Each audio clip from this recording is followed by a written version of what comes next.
say it so it doesn't disappear. Washington Heights! Lights up. Before Lin-Manuel Miranda became a household name, before Hamilton became a cultural phenomenon, there was In the Heights. Hey, y'all. Good morning.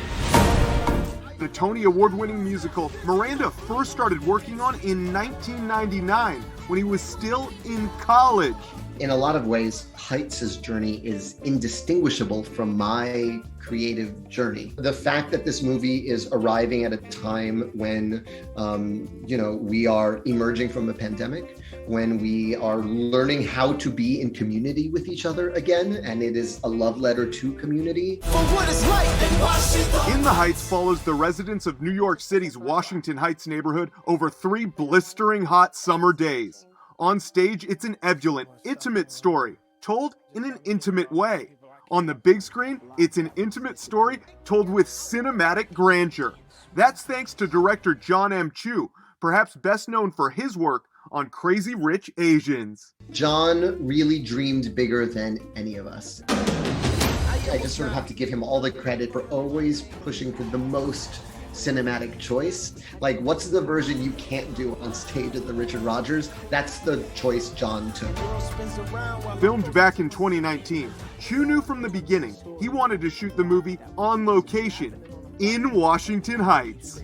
That was the best decision we made on this whole movie. And in fact, I loved it so much that I named my son, who I had during the movie, shooting of the movie, I named him Heights. Because I wanted to hear that word, Heights. I just thought it was so beautiful. The aspiration, the hopes, the dreams of this place that took care of each other. I wanted to hear that every day of my life, and I wanted him to hear that word every day. While Miranda does have a small part in the film, the starring role he originated on Broadway, bodega owner Usnavi, is played by Hamilton's Anthony Ramos.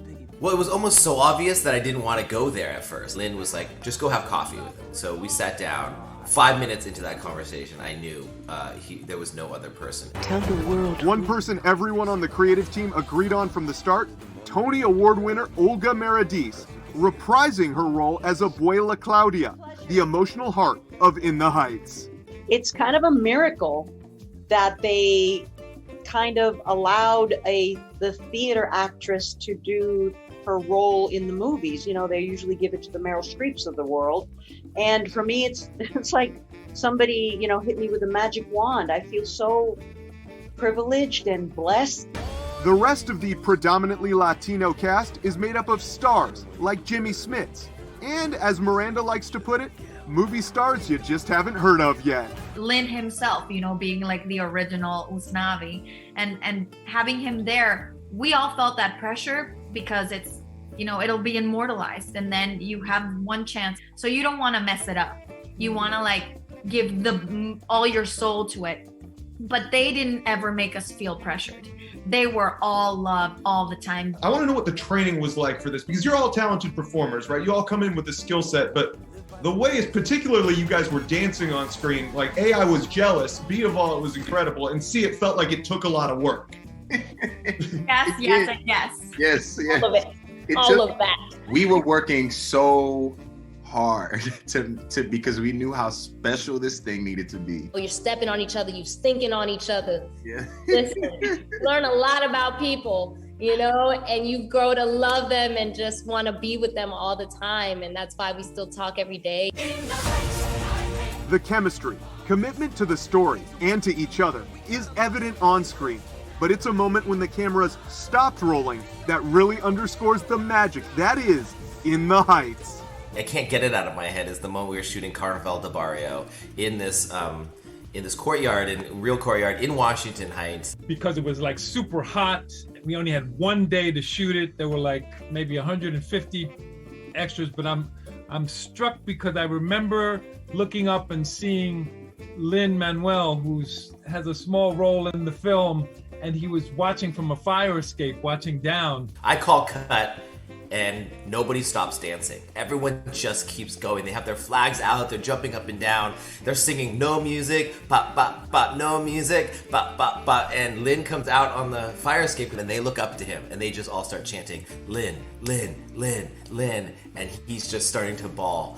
And everyone's starting to cry. The crew, the cast, the extras are all chanting Lin because he manifested this.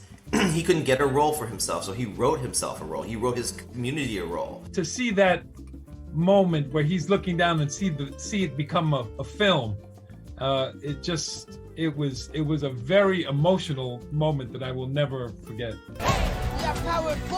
And indeed, the film too is unforgettable. A perfectly timed shot of hope and sheer joy.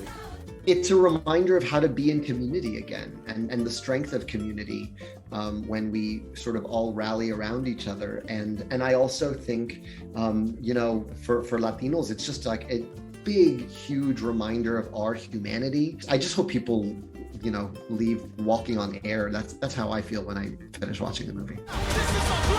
For Seattle Refined, I'm Brandon Bernstad.